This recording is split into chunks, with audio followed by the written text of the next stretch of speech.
When my grandmother died, she left me three things: her wedding ring, a locked wooden chest, and a note that said, "Never let the doll leave the house."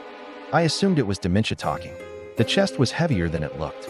Old wood, rusted hinges, something inside pressed against the lid like it didn't quite fit anymore. Inside was a doll, cloth body, porcelain face, no cracks, no brand, no date, just a stitched smile that felt intentional, like it had practiced it. Beneath it was another note in my grandmother's handwriting. "She watches when we can't."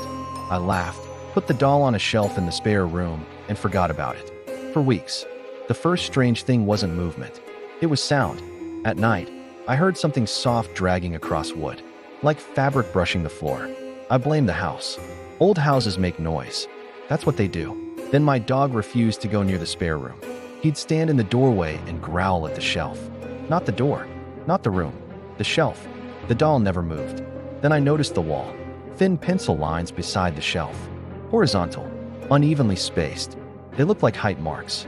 The kind parents make as their kids grow. I wiped them off. The next morning, they were back. Lower this time.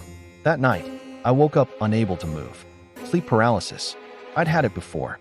Pressure on my chest. Cold air on my face. That's when I heard breathing that wasn't mine. Slow. Careful. Close. I felt fabric brush my leg. When I finally snapped awake, the room was empty. The spare room door was open.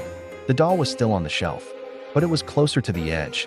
I moved it back, locked the door, told myself I was letting grief mess with me. The marks on the wall came back again. This time, there were numbers next to them. Measurements. Mine. I realized something then. The marks weren't tracking growth. They were tracking change. Every night, the breathing got closer. Every morning, the marks adjusted. And the doll looked different.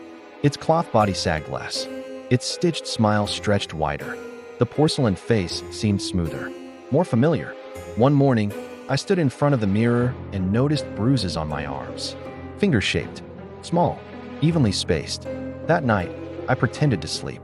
I felt it climb onto the bed, light at first, then heavier. I felt something press against my chest, like it was aligning itself, matching my shape. I opened my eyes. The doll was inches from my face. Its eyes weren't glass anymore. They blinked. I screamed and threw it across the room. It hit the wall and landed upright. The next morning, the marks were gone. So was the mirror in the spare room. In its place was a full-length reflection. Not of me, of the doll, standing at my height, wearing my face. That's when I understood the note. Never let the doll leave the house. Because if it finishes, I will.